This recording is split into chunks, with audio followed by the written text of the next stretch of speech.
250-300 सरपंच आए थे और उन्होंने मेरे से कहा था कि हम 1 साल से ट्राई कर रहे हैं मुख्यमंत्री जी से मिलना हो जाए। तो मैंने उनको कहा था मुख्यमंत्री जी से मैं मिला दूंगा। उनको मिलाने की 6 तारीख तय हुई थी। उससे पहले मुख्यमंत्री जी मिल लिए और उनका समाधान निकाल दिया।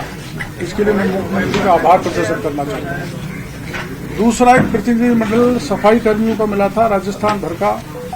उनकी भी कुछ मांगे थी। मैंने उनको भी कह दिया था कि मैं मुख्यमंत्री जी से आपको मिला दूंगा। उनका भी समाधान मुख्यमंत्री जी ने कर दिया। तीसरा, ये जो अपने सब इंस्पेक्टर पेपर का मामला है लीक का, ये मेरे को 10-20 बच्चे मिले थे। इन्होंने कहा कि एक बार हमको मुख्यमंत्री जी से मिला दो।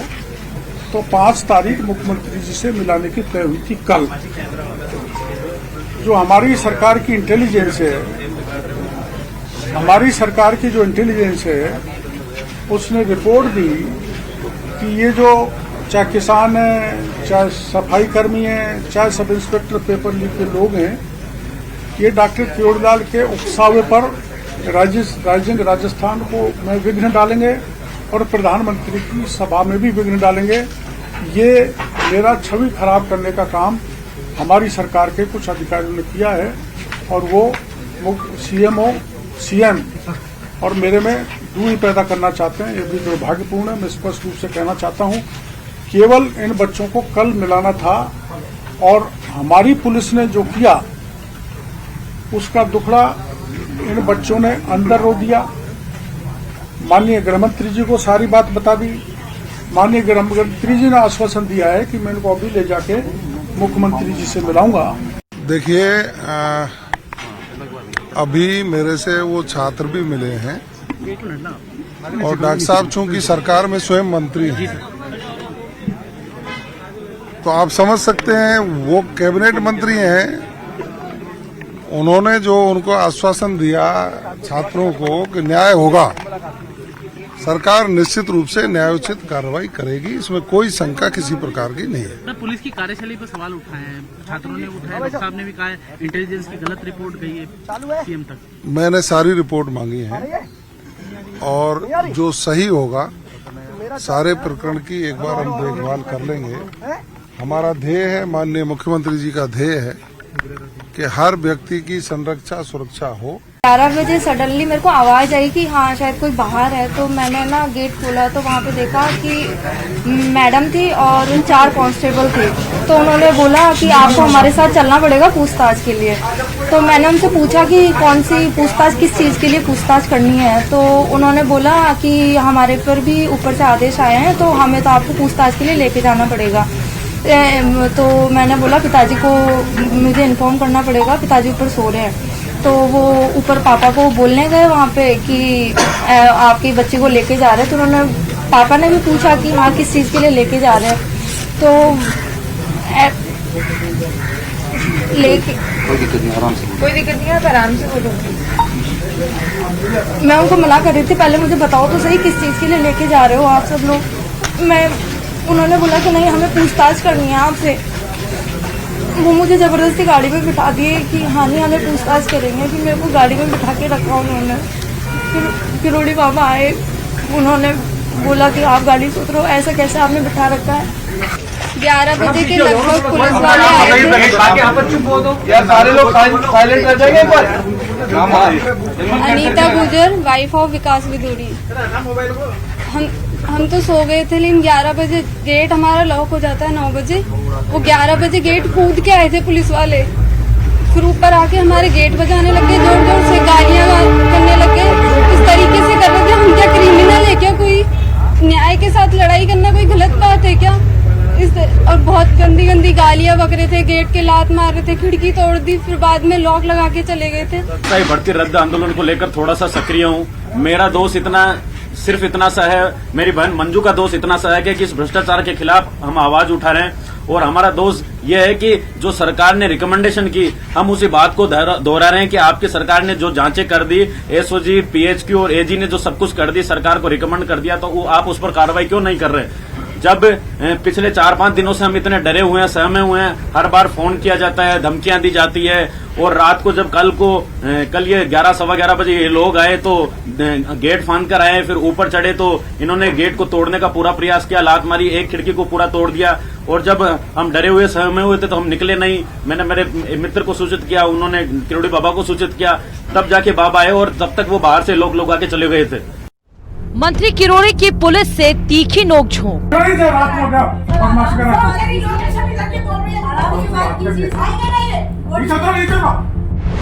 महिला पुलिस अधिकारी को जमकर हड़काया। किसके साथ आई मकान मालिक है मेरे साथ। ठीक है, मकान मालिक के लिए आई हूँ।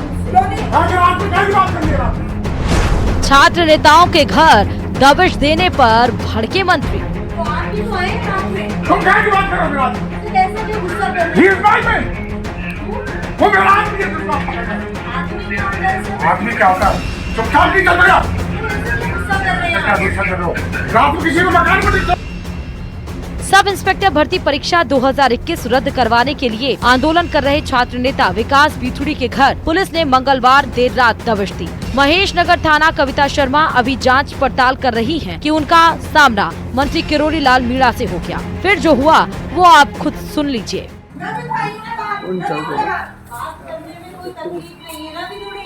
वो तो आना पड़ेगा आपको बाहर को।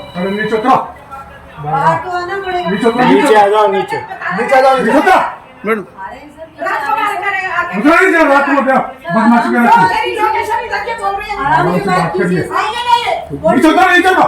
क्या इशू है सर? मंत्री जी है किरोड़ी लाल जी। मेरे को पता है पर मैं आ रही हूँ ना। आप नीचे आइए। नीचे आ रही हूँ। हटो इसका। रात में बदमाशी करेंगे। मंत्री किरोड़ी लाल मीणा ने छात्र छात्राओं के घर देर रात कार्रवाई को गलत ठहराया और एसएचओ कविता शर्मा को जमकर खरी खोटी सुनाई। किसके साथ आई हूँ सर? मैं मकान मालिक है मेरे साथ। हाँ ठीक है, होगा मकान मालिक। और सर मैं बात करने के लिए आई हूँ उससे। रात में क्या की बात करनी है? रात में तो आप भी तो आए रात में। तुम क्या की बात करोगे रात में? सर ऐसा क्यों गुस्सा कर रहे हैं?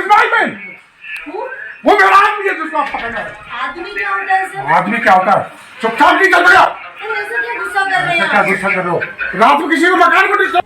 जब डॉक्टर किरोड़ी लाल मीणा महेश नगर में मौके पर पहुंचे तो वहां खड़ी पुलिस की गाड़ी में उन्हें एक युवती मंजू शर्मा भी मिली, जिसे पुलिस महारानी फार्म इलाके से उठाकर लेकर आई थी। जब मंत्री किरोड़ी ने महिला अधिकारी से युवती को डिटेन करने पर सवाल किए तो एसएचओ जवाब दिए बिना युवती को छोड़कर मौके से रवाना हो गयी। आपको क्यों पकड़ा? मुझे नहीं पता सर, मैंने पूछा। मंजू बेटा आपके पापा को बुलवा। मंजू मंजू पापा को साथ क्यों नहीं लाई? मंजू इधर आओ। पापा को साथ क्यों नहीं लाई? मेरे को बात, अकेले बच्चे को कैसे पकड़ लाई? बच्ची को पकड़ के नहीं लेकर आई सर, बात तो गाड़ी में बैठा रखा है तुम्हारी में? मैडम ये 11 बजे कौन सा समय होता है बात करने का? आप बताइए ना, आपने पहले इनको नोटिस दिया था क्या मैडम? मैडम आपने नोटिस दिया था क्या इनको पहले? बताया जा रहा है कि किरोड़ी ने विकास बीथुड़ी को सुरक्षा का भरोसा दिलाया और डिटेन की गई युवती मंजू को उसके घर भिजवाया। न्यूज 18 से खास बातचीत में किरोड़ी ने कहा कि राज्य की इंटेलिजेंस सीएम और गृह मंत्रालय को गुमराह कर रही है। चैनल के जरिए मुख्यमंत्री जी से कहना चाहूंगा कि आप सच्चाई पता करो। मुख्यमंत्री जी, आपकी इंटेलिजेंस गलत रिपोर्ट दे रही है। जो एसआई वाले बच्चे परेशान हैं और वो अपनी बात कोई लोकतांत्रिक तरीके से रखना चाहते हैं तो आपको तसल्ली से सुनना चाहिए। मैं उनको भेजूंगा। शत्रुघ्न गौतम से मेरी बात हुई है कि उनको ले जाएं और अपनी पीड़ा मुख्यमंत्री को जाके सुनाएं। मंत्री किरोड़ी लाल मीणा ने राजस्थान पुलिस और इंटेलिजेंस पर कई सवाल उठाए हैं। वहीं घटनाक्रम को लेकर पुलिस की ओर से फिलहाल कोई बयान सामने नहीं आया। अब देखना होगा कि ये मामला किस तरह आगे बढ़ता है। जयपुर से न्यूज 18 के लिए विष्णु शर्मा और रोशन शर्मा की रिपोर्ट। और चलिए अब बात अजमेर से बड़ी खबर की। इस बीच आपको बता रहे हैं जहां अजमेर ख्वाजा गरीब नवाज की दरगाह पहुंच गई है ईआरटी की टीम। दरगाह परिसर सहित अन्य क्षेत्रों का टीम जायजा लेगी। उर्स मेले की व्यवस्थाओं का भी जायजा ईआरटी टीम के द्वारा लिया जाएगा। दरगाह थाना अधिकारी और हथियारबंद जवान मौजूद हैं। सीधे तस्वीरें आपको दिखा रहा है अजमेर के ख्वाजा गरीब नवाज दरगाह की, जहां पर ईआरटी की टीम पहुंच चुकी है। हर एक जगह पर व्यवस्थाओं का जायजा लेने के लिए उर्स मेले की ये टीम वहां पर पहुंची है। आप देखिए पुलिस की पूरी गश्त पूरी टीम वहां पर मौजूद है। और चलिए इस बीच झुंझुनू से भी बड़ी खबर आ रही है। रिको इलाके में हिट एंड रन का मामला सामने आया है। हादसे का सीसीटीवी फुटेज सामने आया। घर के बाहर खड़े लोगों को कार ने टक्कर मारी थी। हादसे में एक परिवार के 5 लोग उस टक्कर में घायल हो गए थे। घायलों का बीडीके अस्पताल में इलाज जारी है। रिको इलाके की जोधपुरिया बस्ती का ये पूरा घटना है। तस्वीरें आपको दिखा रहे हैं। सीसीटीवी फुटेज जो निकलकर सामने आया, जहां घर के बाहर एक कार दौड़ती हुई गली में नजर आई और वो टक्कर मारते हुए लोगों को आगे बढ़ गई और इस टक्कर में 5 लोग घायल हो गए थे। इन घायलों का बीडीके अस्पताल में इलाज किया जा रहा है। जोधपुरिया बस्ती की ये पूरी घटना है। चूरू के सरदार शहर के हनुमानगढ़ रोड मेगा हाईवे पर कैंटर और कार की जबरदस्त भिड़ंत हो गई। इस हादसे में 5 लोगों की मौत हो गई, जबकि एक गंभीर रूप से घायल हो गया, जिसका इलाज अस्पताल में जारी है। देखिए रिपोर्ट। चूरू में भीषण सड़क हादसा, कैंटर और कार की जबरदस्त भिड़ंत, 5 लोगों की मौत, 2 घायल। चूरू के सरदार शहर में देर रात हुए हादसे में 5 लोगों की मौत हो गई। हादसा कैंटर और कार की टक्कर से हुआ। कार में 6 लोग सवार थे, जिनमें 5 की मौत हो गई, जबकि एक गंभीर रूप से घायल है। कैंटर चालक भी घायल बताया जा रहा है।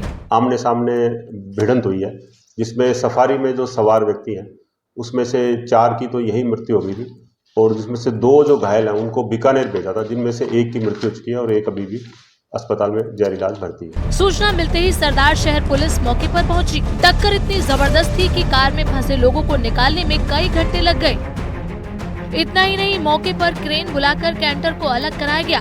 बताया जा रहा है कि कार में सवार लोग अलग अलग जगह से हैं और सभी लोग सरदार शहर से हनुमानगढ़ की तरफ जा रहे थे। ट्रक और कार की भिड़ंत में 6 लोग थे, इसमें 5 लोगों की मृत्यु हो गई है। एक को गंभीर की हालत को देखते हुए हमने बीकानेर रेफर कर दिया है, सिर में चोट लगी हुई थी उसके कारण। हादसे के बाद पुलिस आगे की कार्रवाई कर रही है। गंभीर रूप से घायल डूंगरगढ़ के रीडी के रहने वाले रामलाल भार्गव का बीकानेर में उपचार चल रहा है। वहीं मृतकों के शव सरदार शहर के राजकीय अस्पताल की मोर्चरी में रखवाए गए हैं। चूरू से न्यूज 18 राजस्थान के लिए मनोज कुमार शर्मा की रिपोर्ट। और चलिए खबरों में आगे बढ़ते हुए सीधे बात हनुमानगढ़ की करते हैं, जहां 2 अपराधियों ने देर रात्रि को हनुमानगढ़ जंक्शन में 3 जगह एटीएम में टेपरिंग की कोशिश की है और असफल होने पर मौके से फरार भी हो गए। घटना की सूचना मिलने पर बैंक प्रबंधन ने जंक्शन पुलिस को सूचना दी और इसके बाद बैंक अधिकारी और जंक्शन पुलिस बस से फरार हुए अपराधियों का पीछा किया। अपराधियों के पकड़े जाने की खबर तो है, लेकिन पुलिस ने अभी तक पुष्टि नहीं की। हालांकि बैंक अधिकारियों का कहना है कि अपराधी पकड़े गए हैं। वारदात सीसीटीवी कैमरे में कैद हो गई है।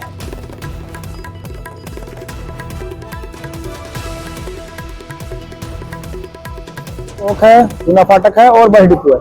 तीनों में अज्ञात चोरों ने क्या किया है, जगह टेम्परिंग की है, उसके आगे प्लेट लगा दी है। अभी जो भी कस्टमर कैश लेने के लिए आएगा उन्हें कैश मिलेगा नहीं, बट वो कस्टमर के जाने के बाद उस पट्टी को हटाते हैं और वहां से कैश विड्रॉल करते हैं। तो उनको पुलिस के द्वारा उन्हें पकड़ लिया गया है। तभी वहां जाके देखते हैं क्या होगा आगे जो भी है। ये रात को 10 बजे हमारे यहाँ पे चूना फाटक पे गार्ड है, उसने मुझे सूचना दी, फिर हम लोगों ने उनका रैकी की, उसके बाद उन्हें पकड़ा सुबह मॉर्निंग में। और वहीं श्री गंगानगर में बेखौफ बदमाशों ने एटीएम लूट की कोशिश की। हालांकि बदमाश एटीएम लूटने में असफल रहे। दरअसल सादुल शहर थाना क्षेत्र के गांव खैरूवाला इलाके में बदमाशों ने एटीएम उखाड़ने की कोशिश की थी।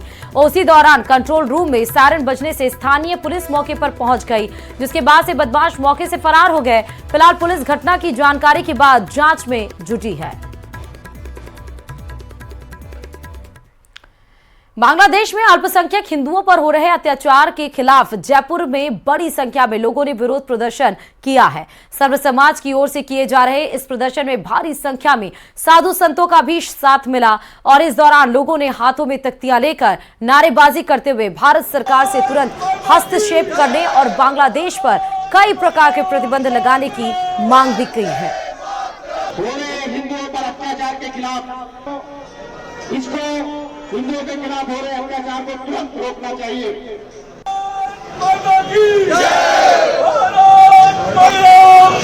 ये बांग्लादेश में जिस तरीके से हिंदुओं और हिंदू मंदिरों के ऊपर हमले हो रहे हैं, अत्याचार हो रहे हैं, उसको लेकर राजधानी जयपुर में जो विरोध देखा जा सकता है, हिंदू संगठनों की ओर से सांगानेर स्टेडियम के अंदर हजारों की सैकड़ों की संख्या में यहाँ पर आप देख सकते हैं हिंदू जो संगठन है, जिस तरीके से बांग्लादेश में हिंदुओं के ऊपर अत्याचार हो रहे हैं उसको लेकर ये जो मांग उठा रहे हैं। तस्वीरों के अंदर आप देख सकते हैं यहाँ पर महिला, बच्चे, जो बुजुर्ग हैं वो यहाँ पर मौजूद है। सर्व हिंदू समाज सांगानेर की ओर से जो प्रोटेस्ट यहाँ पर किया जा रहा है, इसके अंदर तमाम हिंदू जो संगठन हैं उनके पदाधिकारी यहाँ पर जुटे हैं। क्या कुछ आप लोगों की मांग है, किन मांगों को लेकर आप प्रोटेस्ट कर रहे हैं? चिन्मय प्रभु को तुरंत प्रभाव से रिहा किया जाए, वहाँ पर हो रहे हिंदुओं पर अत्याचार को तुरंत रोका जाए, जो भी वहाँ पर इस प्रकार के आतंकी कार्रवाई कर रहे हैं उन पर तुरंत कार्रवाई होनी चाहिए। वहाँ अदालतों को, वहाँ वकीलों को सुरक्षा प्रदान किया जाए, हिंदू वकीलों को। इस प्रकार से बांग्लादेश में हिंदुओं पर जो अत्याचार हो रहे हैं उन्हें तुरंत रोका जाए।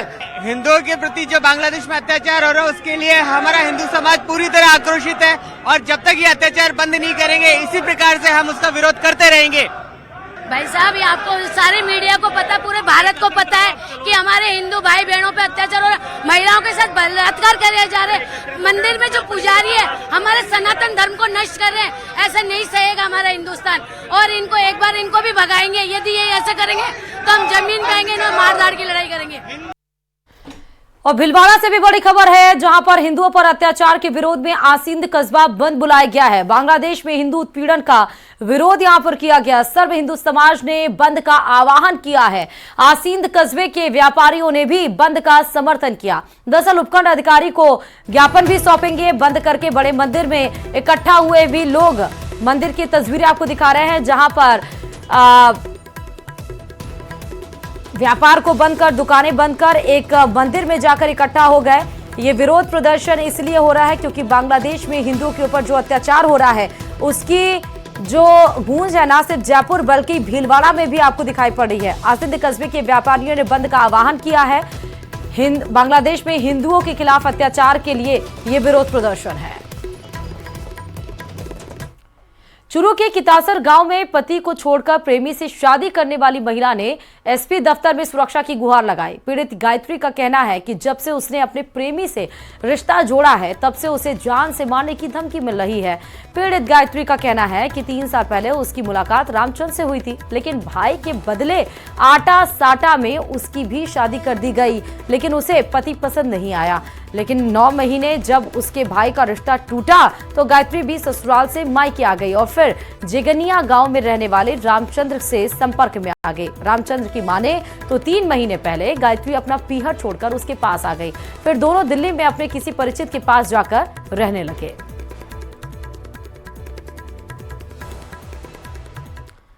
और चलिए बांसवाड़ा से बड़ी खबर आपको बता रहे हैं। नाले के किनारे एक युवक का शव मिला है। शव मिलने से इलाके में सनसनी फैल गई। मौके पर कोतवाली थाना पुलिस पहुंच चुकी है।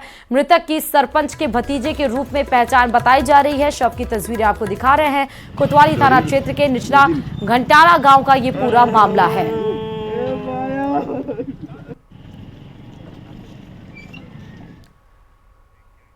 उदयपुर से आपको खबर बताते हैं, जहां पर मोहनलाल सुखाड़िया विश्वविद्यालय के कॉमर्स कॉलेज के पूर्व महासचिव विश्वजीत सिंह का शव सवीना स्थित अपने घर में फंदे पर लटका मिला। फिलहाल मौत के कारणों का खुलासा नहीं हो पाया है। जानकारी के मुताबिक विश्वजीत सिंह मंगलवार को घर में अकेले थे और विश्वजीत सिंह के परिजन रिश्तेदारों से मिलने के लिए देवाली गए हुए थे। इस दौरान विश्वजीत ने घर में फांसी का फंदा लगाकर खुदकुशी कर ली। परिजन वापस आए तो मकान का गेट अंदर से बंद मिला। दरवाजा खटखटाने पर अंदर से कोई जवाब नहीं मिलने पर गेट तोड़कर अंदर गए तो कमरे में विश्वजीत सिंह का शव फंदे से लटका मिला। पुलिस ने शव को एमबी अस्पताल की मोर्चरी में रखवाया है, जहां आज पोस्टमार्टम करवाकर पुलिस ने शव परिजनों को सौंप दिया। साथ ही पुलिस मामले की जांच भी शुरू कर दी है। ये मामला तो हैंगिंग का ही है कि इसने फांसी का आत्महत्या की है और आगे जो भी हालात है वो अनुसंधान से, जांच से रोशन होंगे। नहीं, ऐसे कोई अभी संज्ञान में नहीं आया है। उदयपुर में पशु परिचर भर्ती परीक्षा की परीक्षा देने आए अभ्यर्थियों की ट्रेन की चपेट में आने से मौत हो गई। एक अभ्यर्थी की दरअसल ट्रेन की चपेट में आने से मौत हो गई। बांसवाड़ा जिले के कनोला निवासी 24 वर्षीय संजय कुमार उदयपुर में पशु परिचर की परीक्षा देने आया था और परीक्षा खत्म होने के बाद सबीना रेलवे क्रॉसिंग से जा रहा था, तभी वहां से गुजर रही ट्रेन के चपेट में आ गया। उसके दोस्त गिरीश डामोर ने उसके परिवार को फोन किया। उनके दोस्त ने हॉस्पिटल में भर्ती करवाया, जहां डॉक्टर्स ने उसे मृत घोषित कर दिया। संजय कुमार शादीशुदा था, 1 साल पहले ही उसकी शादी हुई थी। सबीना थाना पुलिस ने पोस्टमार्टम कराकर शव परिजनों को सौंप दिया। कुमार नट ने आज दिनांक 4 दिसंबर 2024 को बमुकाम मोर्चरी MPGH एक लिखित रिपोर्ट दी है अपने स्वयं के भाई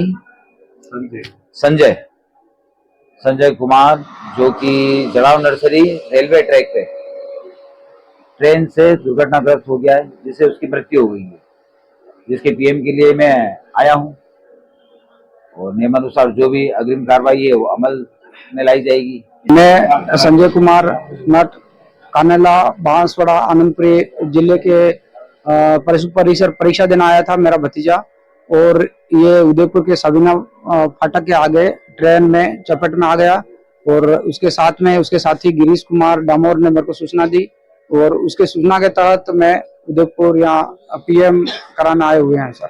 और हमारी मांग है कि उचित मुआवजा दिया जाए, एग्जाम जिले लेवल पे हो और वास्तव में इसको मुआवजा सरकार के द्वारा राहत दी जाए। और चलिए सिरोही से बड़ी खबर आपको बताते चले। जावर नगर पालिका में गबन का मामला सामने आया है। स्थगन आदेश के बाद भी ठेकेदारों को लाखों का भुगतान किया गया। तत्कालीन आयुक्त हाईकोर्ट ने स्थगन आदेश दिया था, उसके बाद भी हाईकोर्ट के आदेश की अवमानना यहां पर हुई और लाखों का भुगतान ठेकेदार को किया गया है। जोधपुर हाईकोर्ट के 22 अगस्त 2024 के आदेश की अवमानना बताई जा रही है। DLB डायरेक्टर और जिला कलेक्टर से शिकायत के बाद भी इसमें कोई कार्रवाई नहीं हुई, जबकि RI को ऐसा बताया जा रहा है कि आयुक्त का प्रभार नहीं दिया जा सकता है।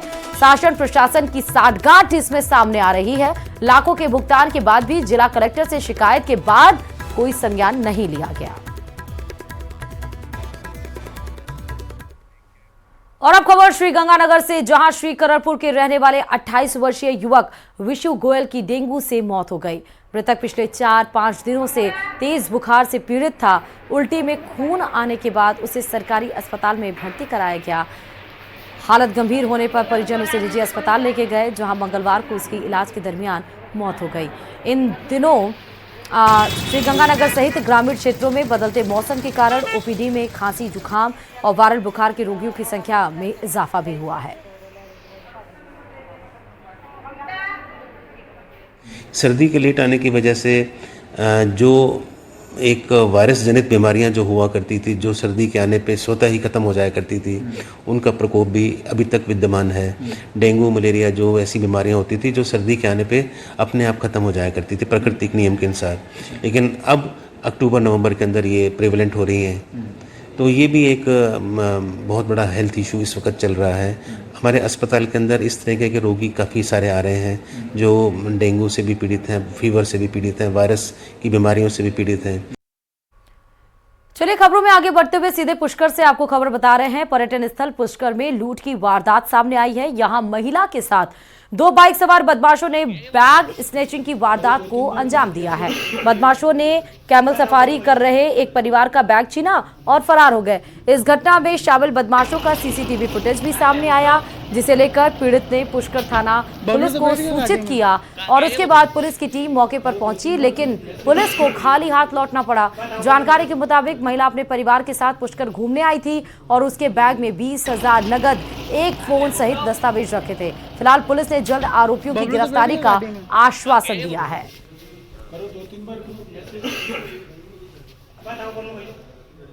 ग्राउंड के ओर से आ रहे थे कैमल सफारी में, तो इधर पुष्कर रोड होके खरेकड़ी रोड है, इस पे पर्स छीन के ले गए हमारा।